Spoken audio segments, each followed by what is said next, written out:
여러분 안녕하십니까? 북한이 대륙간 탄도미사일 ICBM용 로켓 엔진 시험을 또 강행한 것으로 알려졌습니다. 성공 여부는 확인되지 않았지만 미국 본토를 타격할 수 있는 ICBM 기술 완성에 북한이 한층 박차를 가하는 분위기입니다. 첫 소식 홍신영 기자입니다. 북한이 대륙간 탄도미사일에 사용될 수 있는 로켓 엔진 시험을 이틀 전 실시했다. 정부 관리들의 말을 인용한 미국 현지 언론 보도입니다. 당국자는 이번에 실시한 로켓 엔진 시험은 미국 서해안까지 도달할 수 있는 대륙간 탄도미사일 ICBM용이라고 전했습니다. 특히 ICBM의 가장 작은 엔진일 가능성을 언급했는데 이 경우 탄도미사일을 나르는 마지막 3단계 엔진을 지칭하는 것으로 ICBM 추진체의 완성 단계에 들어갔음을 의미합니다. 북한은 앞서 지난 3월 18일 김정은 노동당 위원장이 참관한 가운데 평안북도 동창리 발사장에서 자체 개발한 로켓 엔진 시험을 성공했다고 밝혔습니다. 이후 ICBM의 전 단계인 중거리 탄도미사일 화성 12형을 시작으로 5번의 미사일을 발사하면서 미사일 개발에 속도를 내왔습니다. 이런 상황에서 또다시 석 달여 만에 로켓 엔진 발사 시험을 성공했다면 이른바 레드라인으로 불리는 ICBM 시험 발사가 머지 않았다는 경고의 의미로 해석됩니다. 미국 군 당국은 ICBM 기술을 최종적으로 확보하기까지 2-3년이 걸릴 것으로 보이지만 연내에 첫 시험 발사가 있을 가능성을 배제할 수 없다고 밝혔습니다. 북한이 시험 성공 여부를 공개하진 않았지만 ICBM 개발이 상당히 진전되는 분위기여서 북미 간 긴장감이 높아지고 있습니다. MBC 뉴스 홍신영입니다. 문재인 대통령이 사드 배치 과정에 강한 의구심을 나타내면서 논란이 다시 불붙고 있습니다. 당초 올해엔 발사대 1기만 들여오고 나머지 5기는 내년에 오기로 했는데 알 수 없는 연유로 서둘러졌다고 말했습니다. 먼저 이재민 기자가 보도합니다. 한반도 사드 포대는 기본 구성인 발사대 6기 가운데 현재 2기를 배치했고 4기를 추가 반입한 상태입니다. 문재인 대통령은 외신 인터뷰에서 현재 상황이 당초 한미 간 합의와는 다르다고 언급했습니다. 금년 이 하반기까지 사드 미사일 1기를 야전 배치하고 그다음에 나머지 이 5기는 내년도에 배치하기로 그렇게 사드 배치 절차에 문제가 있다는 점도 지적했습니다. 어떤 연유였는지 알 수 없지만 지난번 탄핵 국면에 들어서고 난 이후에 이런 절차들이 굉장히 서둘러졌습니다. 한미 정상회담을 일주일 앞두고 지금껏 공개하지 않은 양국 합의 사항을 대통령이 직접 밝힌 배경에 대해 청와대 관계자는 사드 배치 연기나 철회가 아니라는 설명을 하는 과정에서 나온 말이라며 미국을 자극하려거나 의도가 있는 답변은 아니었다고 말했습니다. 사드 배치 시기처럼 구체적인 문제는 정상회담 의제로 다루지 않는다고 거듭 선을 그었습니다.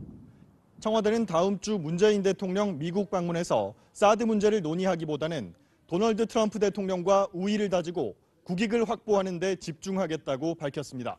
MBC 뉴스 이재민입니다.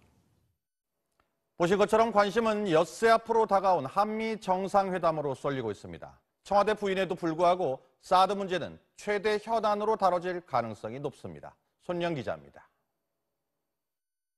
한미 정상회담 준비를 위한 외교수장 간 통화에서 강경화 외교부 장관은 환경영향평가가 사드를 중단하려는 의도가 아니라 정당성을 위한 절차라는 점을 강조했고 렉스 틸러슨 미 국무부 장관은 한국의 민주적 절차를 존중한다고 답했습니다.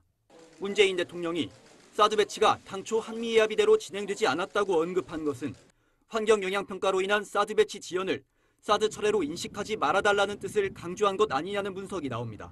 사드 배치에 관한 합의를 원칙적으로 다시 생각한다는 뜻이 아니고 한미 간에 있을 수도 있는 오해를 미리.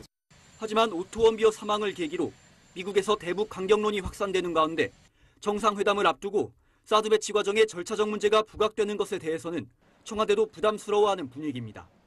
이런 가운데 어제 워싱턴에서 열린 미중 안보 대화에서 중국이 대북 제재 참여 의사와 함께 한반도 사드 배치 철수를 거듭 주장하면서 이번 정상회담이 북핵 문제를 비롯한 한반도 정세의 분수령이 될 것이란 전망이 나오고 있습니다. MBC 뉴스 손령입니다. 북한에 억류됐다 혼수 상태로 돌아와 엿새 만에 숨진 미국 대학생 오토 원비어의 장례식이 오늘 고향마을 모교에서 엄수됐습니다. 오늘 장례식에 함께한 수천 명의 시민들은 북한의 잔혹성에 분개했습니다. 신시내티에서 현원섭 특파원이 보도합니다. 장례식장이 마련된 원비어의 모교 와이오밍 고등학교에는 이른 아침부터 조문객의 발길이 이어졌습니다. 가족과 친구, 주민 등 2,500여 명이 비통한 죽음을 애도했습니다. 장례식장에 들어가지 못한 수백여 명은 발길을 돌리지 못하고 학교를 애워쌌습니다. It's pretty heartbreaking and it's just upsetting and sad. He's not here anymore and just 원비어의 학창시절 소지품과 북한에 입고 갔던 옷 등 유품이 전시돼 달콤하고도 아픈 추억들을 되새기게 했습니다. Yeah, I played soccer with him in high school. So yeah. But yeah, he's a great guy. Probably one of the goofiest kids I've ever met.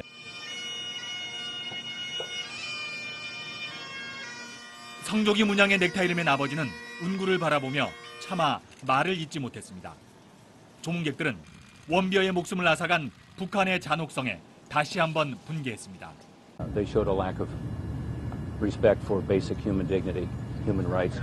원비어는 집에서 20분 떨어진 고향 마을의 한 공동묘지에 묻혔습니다. 원비어의 송환을 환영했던 리본은 묘지 주변에도 나부끼고 있습니다.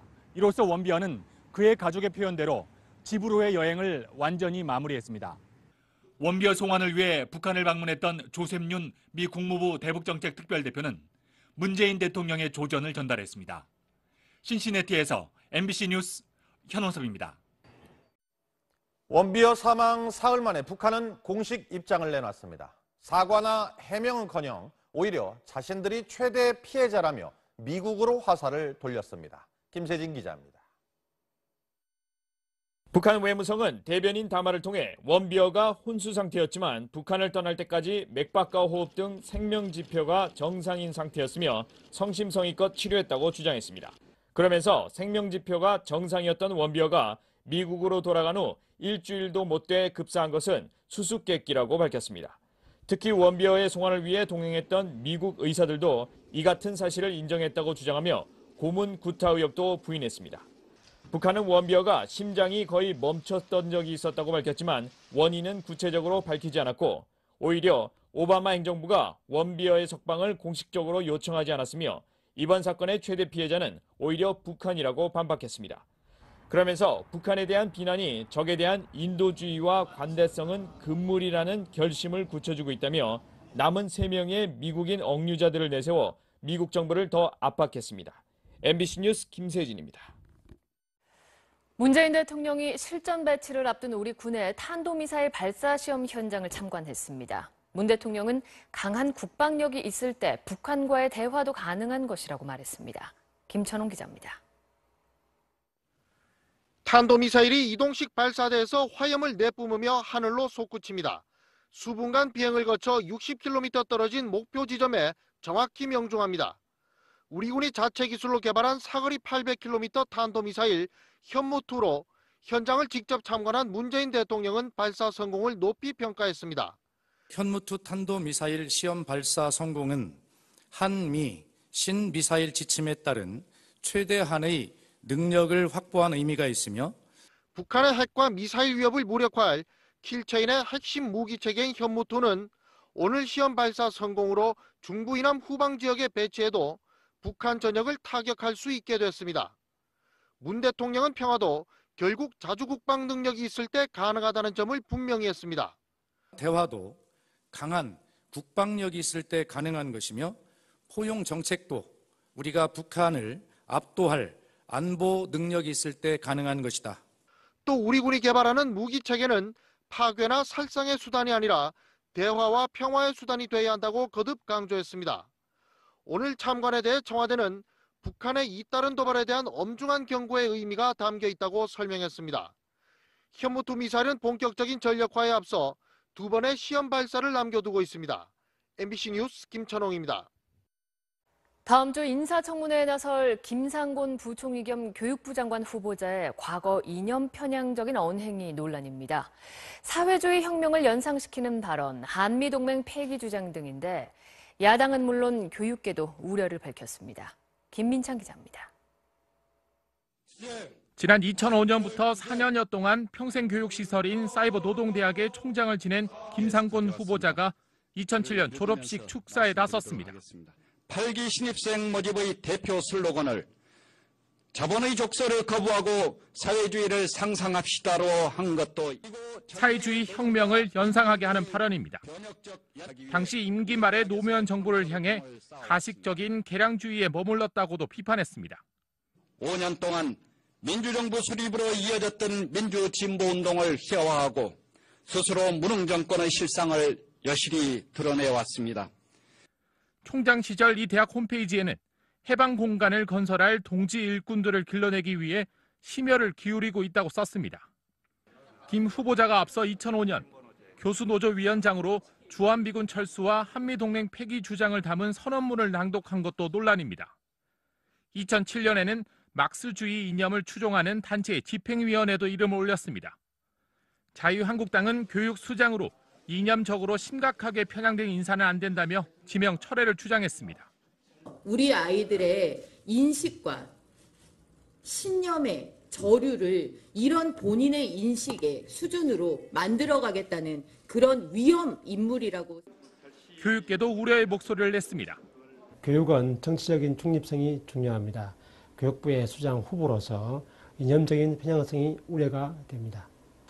김 후보자 측은 과거 발언으로 교육수장으로서 역할과 업무 능력을 평가하는 것은 무리가 있다고 반박했습니다. MBC 뉴스 김민찬입니다. 국정농단의 주역 최순실 씨에 대한 법원의 첫 번째 판결이 나왔습니다. 이화여대 입학 학사비리 재판에서 징역 3년을 선고받았습니다. 최경희 전 이대 총장 등 이대 관계자들도 모두 유죄 판결이 났습니다. 윤정혜 기자입니다. 딸 정유라 씨가 이대 입학과 학사 특혜를 받을 수 있도록 관여한 혐의를 받고 있는 최순실 씨가 징역 3년을 선고받았습니다.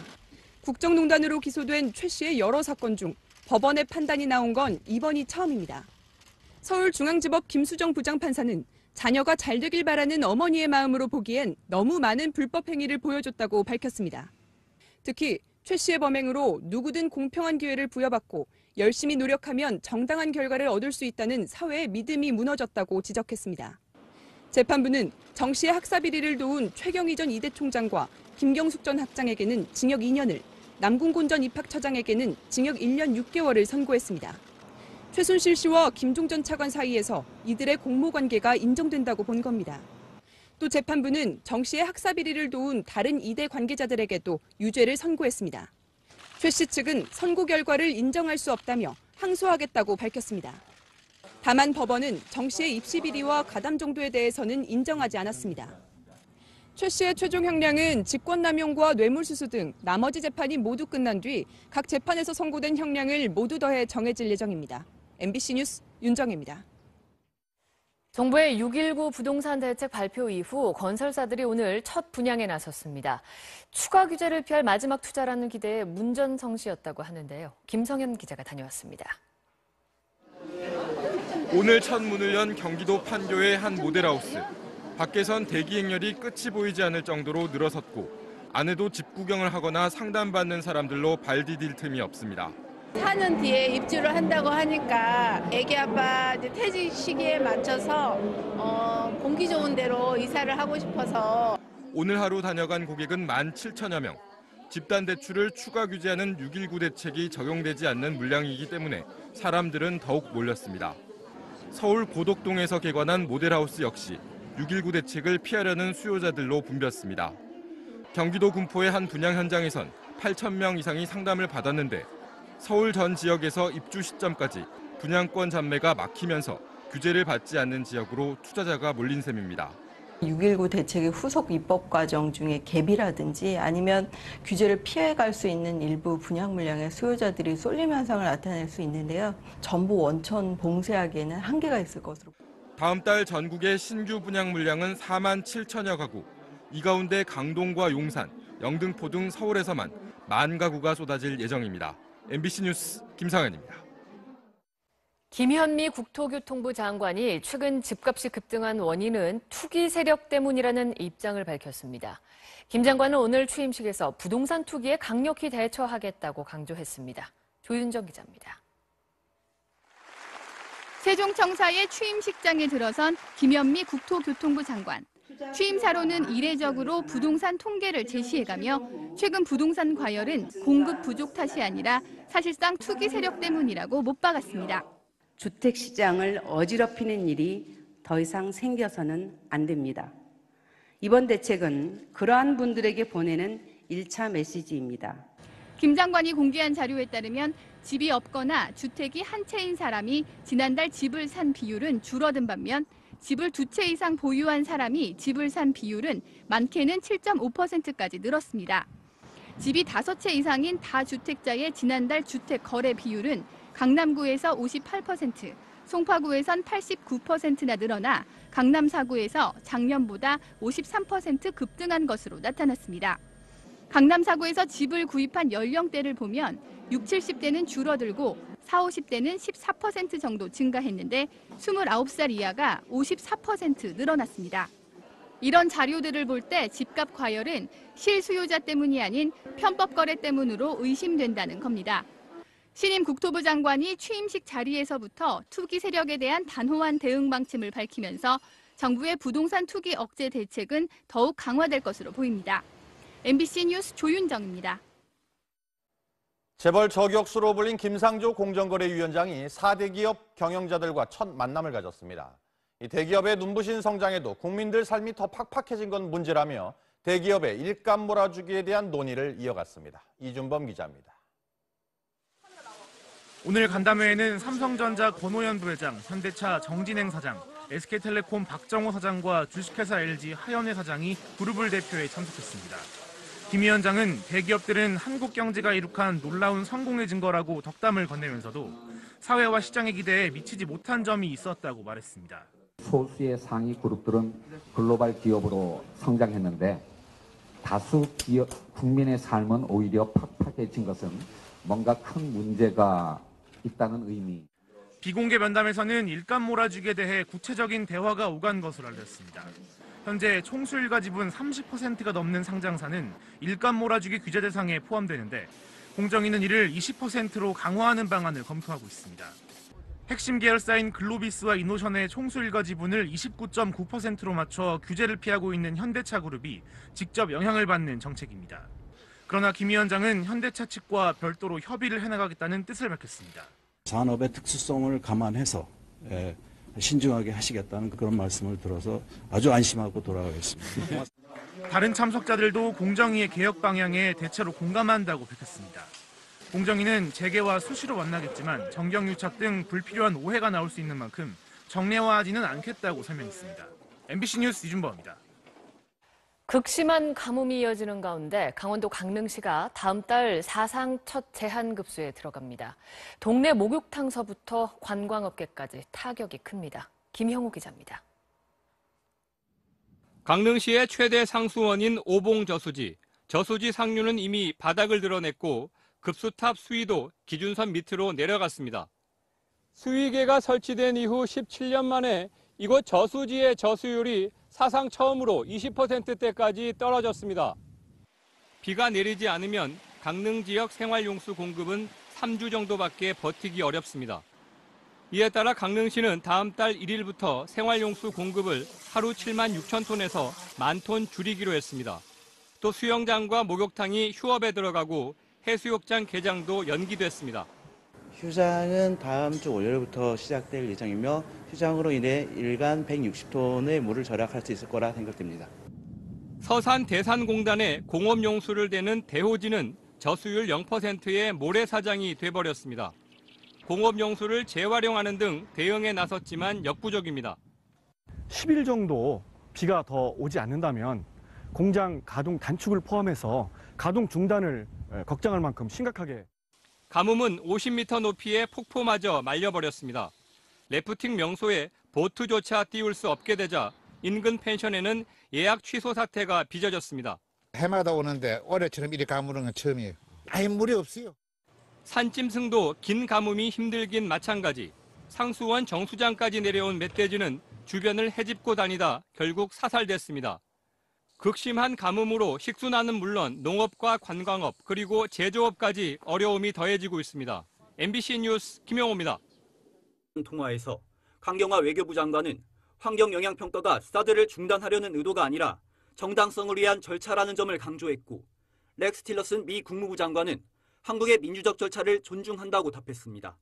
문재인 대통령이 사드 배치가 당초 한미의 합의대로 진행되지 않았다고 언급한 것은 환경영향평가로 인한 사드 배치 지연을 사드 철회로 인식하지 말아달라는 뜻을 강조한 것 아니냐는 분석이 나옵니다. 사드 배치에 관한 합의를 원칙적으로 다시 생각한다는 뜻이 아니고 한미 간에 있을 수도 있는 오해를 미리. 하지만 오토 원비어 사망을 계기로 미국에서 대북 강경론이 확산되는 가운데 정상회담을 앞두고 사드 배치 과정의 절차적 문제가 부각되는 것에 대해서는 청와대도 부담스러워하는 분위기입니다. 이런 가운데 어제 워싱턴에서 열린 미중 안보 대화에서 중국이 대북 제재 참여 의사와 함께 한반도 사드 배치 철수를 거듭 주장하면서 이번 정상회담이 북핵 문제를 비롯한 한반도 정세의 분수령이 될 것이란 전망이 나오고 있습니다.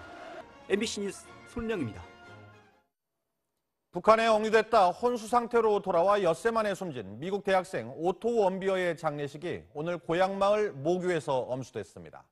오늘 장례식에 함께한 수천 명의 시민들은 북한의 잔혹성에 분개했습니다. 신시내티에서 현원석 특파원이 보도합니다.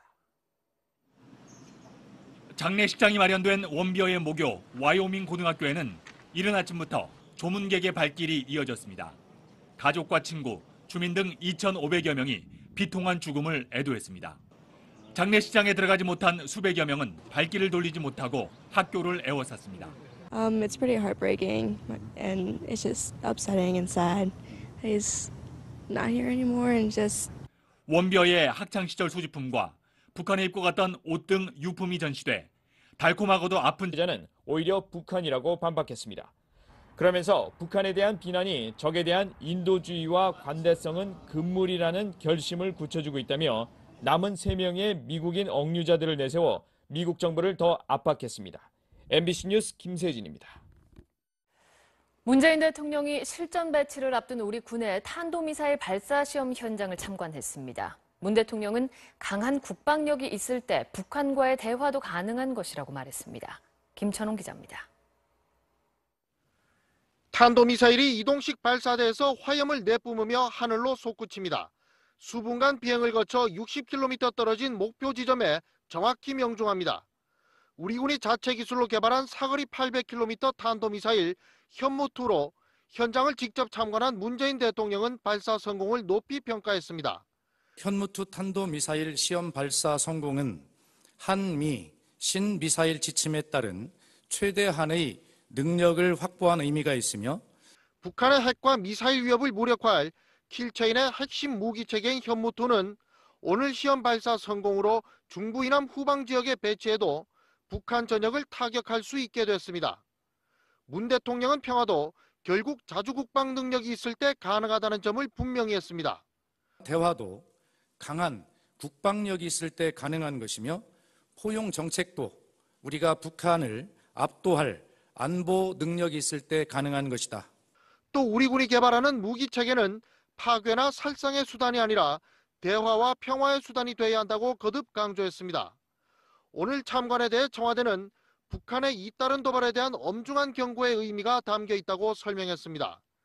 현무2 미사일은 본격적인 전력화에 앞서 2번의 시험 발사를 남겨두고 있습니다. 여러분 안녕하십니까?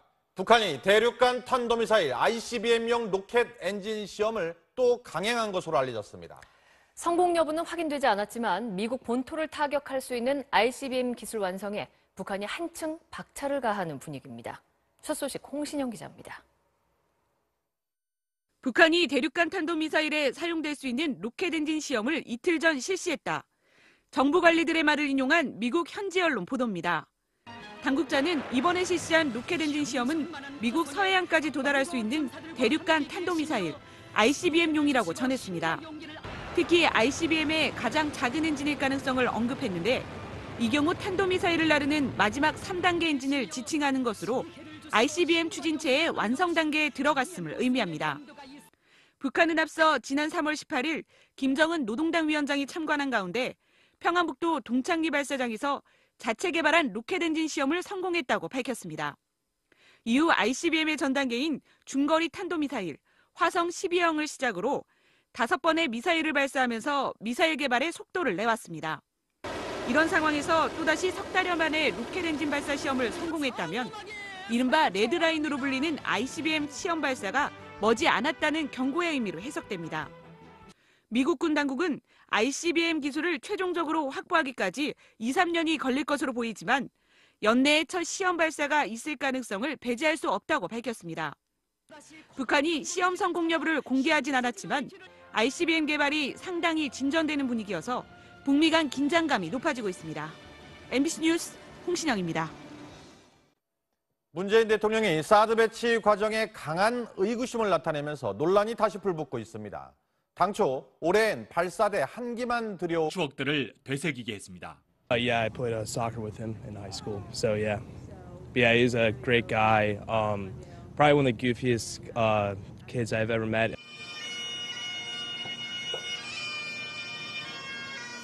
성조기 문양의 넥타이를 맨 아버지는 운구를 바라보며 차마 말을 잇지 못했습니다.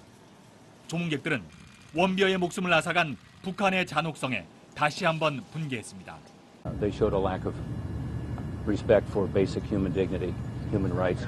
원비어는 집에서 20분 떨어진 고향 마을의 한 공동묘지에 묻혔습니다. 원비어의 송환을 환영했던 리본은 묘지 주변에도 나부끼고 있습니다. 이로써 원비어는 그의 가족의 표현대로 집으로의 여행을 완전히 마무리했습니다. 원비어 송환을 위해 북한을 방문했던 조셉윤 미 국무부 대북정책 특별대표는 문재인 대통령의 조전을 전달했습니다.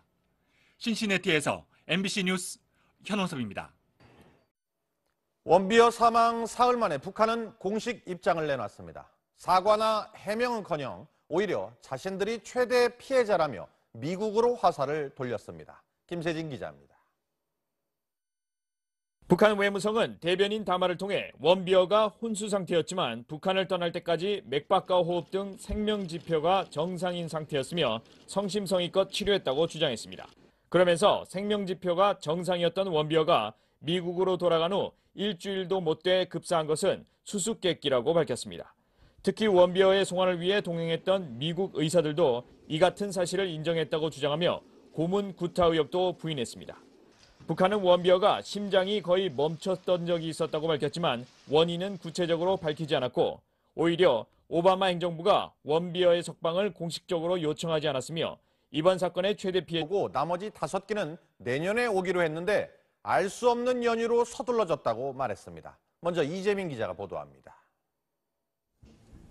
한반도 사드 포대는 기본 구성인 발사대 6기 가운데 현재 2기를 배치했고 4기를 추가 반입한 상태입니다.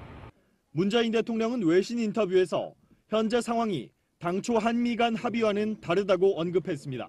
금년 이 하반기까지 사드 미사일 1기를 야전 배치하고 그다음에 나머지 이 5기는 내년도에 배치하기로 그렇게 사드 배치 절차에 문제가 있다는 점도 지적했습니다. 어떤 연유였는지 알 수 없지만 지난번 탄핵 국면에 들어서고 난 이후에 이런 절차들이 굉장히 서둘러졌습니다. 한미 정상회담을 일주일 앞두고 지금껏 공개하지 않은 양국 합의 사항을 대통령이 직접 밝힌 배경에 대해 청와대 관계자는 사드 배치 연기나 철회가 아니라는 설명을 하는 과정에서 나온 말이라며 미국을 자극하려거나 의도가 있는 답변은 아니었다고 말했습니다. 사드 배치 시기처럼 구체적인 문제는 정상회담 의제로 다루지 않는다고 거듭 선을 그었습니다. 청와대는 다음 주 문재인 대통령 미국 방문에서 사드 문제를 논의하기보다는 도널드 트럼프 대통령과 우위를 다지고 국익을 확보하는 데 집중하겠다고 밝혔습니다. MBC 뉴스 이재민입니다. 보신 것처럼 관심은 엿새 앞으로 다가온 한미 정상회담으로 쏠리고 있습니다. 청와대 부인에도 불구하고 사드 문제는 최대 현안으로 다뤄질 가능성이 높습니다. 손영 기자입니다. 한미 정상회담 준비를 위한 외교 수장관